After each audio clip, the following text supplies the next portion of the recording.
And credit to the Knicks bench for making tough shots and smart plays.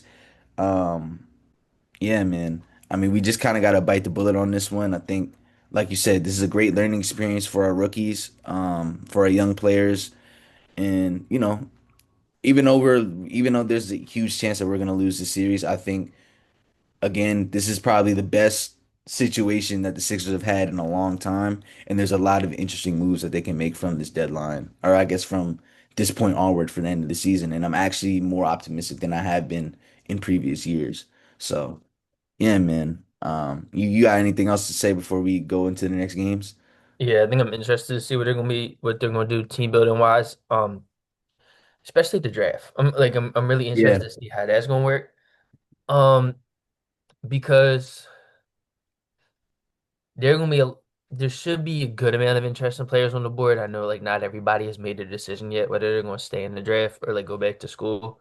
yeah. Um, but I'm interested to see if they prioritize like a wing, like a Dalen Swain type player who I don't really think will be there at 22, but I'm just like going to like throw players out. Like Mhm. Mraz Johnson who could play like either big spot.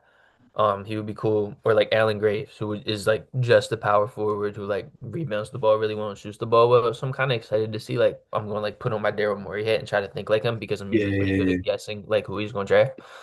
Um, I would think he like prioritizes the player who he just has the highest on his board. So like if Bandit Sturts were to fall to 22, who's a point guard, I Mm, think that he might like go him. mm. But I'm wondering like what archetype he would like really value there because I think that would be interesting to see like as the future of the team, like how that would go.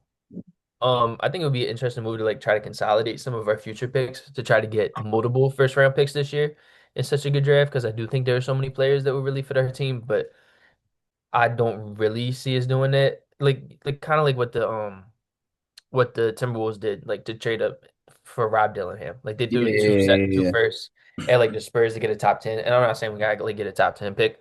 I think that we could get like a teens pick, um, or something like that, and like yeah. have 16 and 22 or something like that, Mm.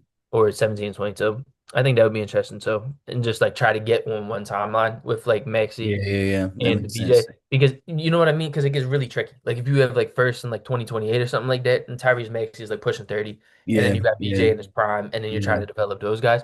I'm yeah. wondering if we try to consolidate some picks to try to like get on one timeline.